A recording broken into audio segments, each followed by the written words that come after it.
this Kayla's World, whatever the hell she is. Some college kid living out of her parents' basement. Like, let's just keep it 100. I have no idea who this broad is, and I really don't understand what she gains either. Except for a lawsuit, which, whatever. Rah, rah, rah, rah, rah, rah, rah, rah, rah, rah. Woo! She's back.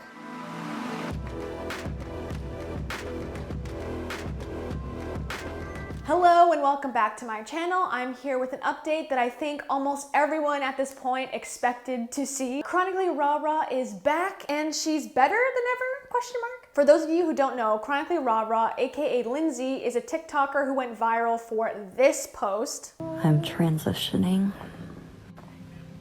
I only think it's almost time. Hopefully I don't get copyright striked for that song, because the first video I did, it was like a whole mess with that song that she plays, blasts really underneath. Anyways, the gist of it is that she's transitioning into dying and people freaked out. I mean, the post went viral. It got millions and millions of views, hundreds of thousands of likes, and people just jumped on board to follow the rest of her journey, thinking that this woman was like at the end of her days. That was back in 2020.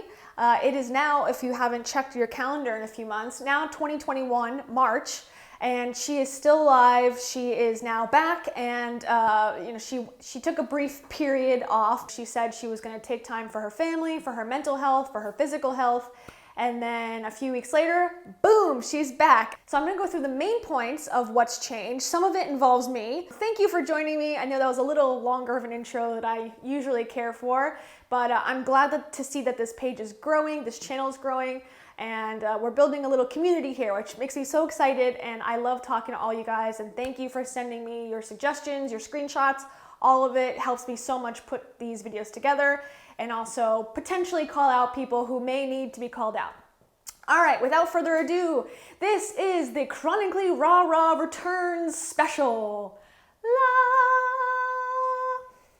Okay, so first things first, her TikTok is back, and not only is it back, it is fully public. So even me, as someone who she calls a troll and a hater, can openly see all of her content. And if you remember what I said in one of my previous videos, I would imagine that she just got rid of it for a little bit and will jump back on at some point and maybe change her name, but keep her followers. I mean, she's got over 100,000. I can't imagine getting rid of those followers would be easy for her. As of this taping, which is on March 4th, 2021, it's still open to the public, so you can go check it out right now and see for yourself what I've been talking about. The number 2 update is her Facebook group is back, and this is where I kind of find it funny. Hello, good evening. For those of you that have tried to get onto the ChronicallyRara Facebook group, just know that we're going as fast as we can to get people vetted.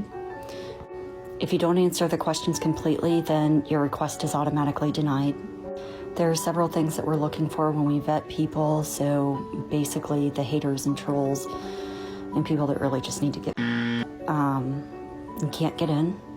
But if you have a rare, chronic, or invisible illness, or just want to learn about them or know somebody that does, you're more than welcome to join the group. It's a great place to be, and a lot of people call it home.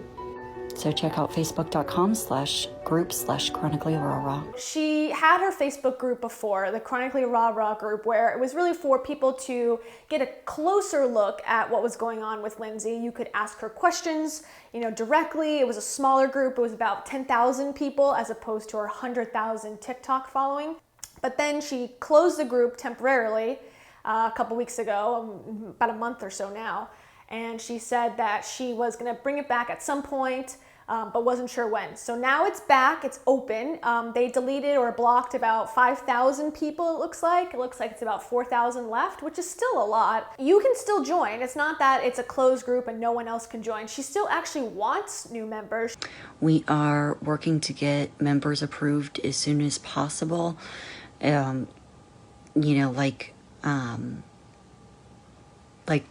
Christy said, it's gonna take a little bit just because of the vetting process, but we're working to get people approved as soon as possible. And here are some more screenshots from more of the questions and things you must accept if you would like to join the group. We have to vet, unfortunately, we are working really hard to get, we know that there are a couple moles in this group, and we're working very hard to filter them out and to get them out. Because frankly, this is you guys' home. I want you guys to feel like this is your home, your sanctuary, and your place of peace. Yeah, I'm sure it's not just your way of telling everyone your problems on a daily basis and a way to get attention because you're not getting it anywhere else. Also, do you notice that space behind her? It looks like that used to be a photo of her and her husband. Very odd that it would be taken down. Just noticing. I have no idea what it means, but just thought I would mention that. And before the group officially launched, which was I think this week or maybe last week, she was putting a call out for moderators to help facilitate the housekeeping of the group. But like I said, I am looking for moderators for the ChronicallyRara page. Right now I'm looking for about 10 to 12. And on the TikTok page, I'm looking for upwards of probably about 20 moderators, just because of the size of the page. And as the ChronicallyRara group grows, then we are going to need more moderators. To become a moderator for ChronicallyRara's group, you have to dedicate a lot of time and effort and basically give up your soul to do so. So what's included in this? If you are interested in being a moderator, you have to attend a 2-day, not hour, 2-day Zoom webinar that I guess Lindsey is putting together to learn about invisible illness, chronic illness, her illness in particular, learn about what they're supposed to do, their duties are in the group, how are they supposed to interact with people, and a list of other things. They also have to reveal all of their social media platforms and accounts to her.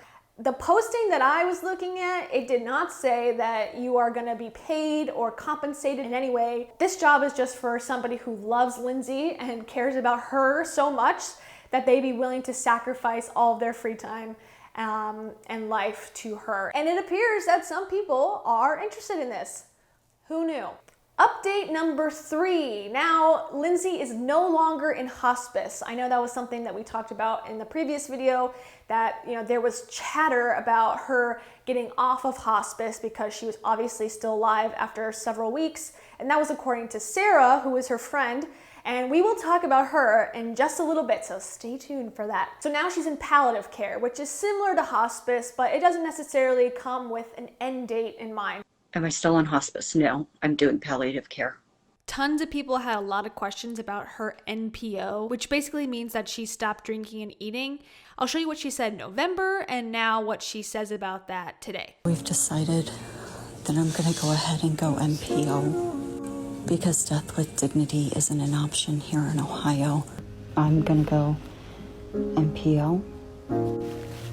I'm going to titrate down my food intake and liquids intake, which we've already started doing. And then by Tuesday or Wednesday next week, I will be completely NPO, no foods, no liquids. And then after that, we just wait. But I don't think it will take that long. And since I speak stubborn fluently, I thought I could finally go NPO. And for 6 days I did. But then my doctor put me in the hospital so he could admit me into hospice. And of course, when you go into the hospital, they pump you full of fluids. They pump you full of fluids, nutrition, all that crap. Update number 4. She's suing me and calling the FBI because I'm making these videos. Do I really believe that? No, I do not. Kaya's World, or whoever the she is, basically some college student living out of their parents' basement. I have no idea who this broad is, and I really don't understand what she gains either. Except for a lawsuit, which, whatever. She also emailed me a cease and desist letter that she wrote herself. I'm not going to share that because that is a private message. She emailed my account, my Kia's World account. And I'll give you a synopsis though. Basically, she says that she's already spoken to the FBI and that they'll be contacting me soon. Okay. She says that her legal team will also be in contact with me, so, can't wait for that. And she says that, I have no life, I'm evil, those types of things. Totally fair assessment, that's fine, I get why she thinks that. But then at the end, she's like, oh, you're so young, and I actually don't want to go through the legal system with you to put you through the trouble, so just take down your videos. She also asked me to take down the video with her daughter. However, I blur her daughter's face, which is something that she didn't do in her own videos. So I don't feel comfortable taking down the entire video because of that, especially when I did blur her face. So that's that. I promise you it's a real email. I don't want to share it because, the contents of the specific wording is private, but that was the gist. However, if you have been a follower of this channel, you may have seen this comment written by her, allegedly written by her. It is connected to a ChronicallyRara YouTube account, which I had been aware of, and she says this. She says, you do know I'm suing you now for defamation of character, and I'm pressing charges against you for unauthorized distribution of copyrighted materials. And she's talking about her OnlyFans material, which is all copyrighted by myself and OnlyFans, blah, blah, blah. I said this on TikTok, but she posted her own OnlyFans material on her own Twitter, which was public, so I don't think she has much of a case there. If you'd like to read the whole thing, it is on my other video on my channel. Okay, the fifth update is Sarah, who I talked about at length in my last video. She is no longer on the rah-rah train to who knows where. She is, I guess, totally off the radar with her. She has a TikTok account and she has posted these things. This one says, Lindsey, please stop talking crap about me on Facebook Live and your social media sites. I was your best friend for 18 years and supported you through a lot. I called you on 1:30 and called you out for how out of hand this addiction has gotten, and you dogged me out. I bowed out to let you self-destruct and said I wasn't going to be a part of this, knowing you scammed people. You can hate me all you want, but I will always pray for you, and I love you dearly. I hope you get the help you need. God bless. Another one says, it's sad when you are there for someone for 18 years, then you hold them accountable for scamming people. Then boom, they drop you as a friend. Glad to see this friendship was clearly one-sided. I'm good here. And then Lindsey gives her side of the story. My best friend Sarah, or my ex-best friend, yes. I couldn't even go on my personal Facebook without a certain somebody. Unfortunately, somebody who was my best friend for 16 years, took screenshots of everything and gave it to the people who had started the hate campaigns. Will they reconcile? Maybe. Will they not? Who knows? But it looks like she has now found new friends to take care of, including this woman who could not get her camera to stay still and was like causing a ruckus in this Facebook Live. I ask that when we go into the Q&A session of this live that you remain respectful in your questions and comments. I'm a very private person, minus my medical journey, and I always have. She's trying. And the last final juicy update is we have better clarity now about whether Lindsey was ever dying in the first place or if she ever believed she was dying in the first place. And there has been some videos that have come up from the past that I've seen that answer this question, as well as her statement that she read in a recent Facebook Live. I know that I've been given 12 to 15 years, but I wish that they would just, put an official... I wish that they would just put an official 6-month terminal diagnosis on me so I can go to California and do my death with dignity already. Because this is no way to live. This isn't a life. He said even if I were still on all my treatments and did everything, that 4 years was going to be my best bet. Because my body is just going downhill so fast. Again, since I'm fluent and stubborn, I was going to take that all the way down to several weeks at best. So he basically said, I give you 4 years. I said, I'll one-up you. I'll do it in 6 weeks. So very weird. Her prognosis was years. Then she says, I'm going to do you better and die sooner. which, okay, that makes no sense, but all right. You know, this death with dignity thing, she's talked about it several times through several videos. We stopped treatment and started the process to do death with dignity in Switzerland through an organization called Dignitas. I had chosen the date to die of July 29th, 2020. The plan was to go to Europe 2 weeks before and have one last best vacation, with it ending in Switzerland, and then doing the death with dignity through Dignitas on July 29th. At which point, my body would have been donated to science and then cremated and sent back.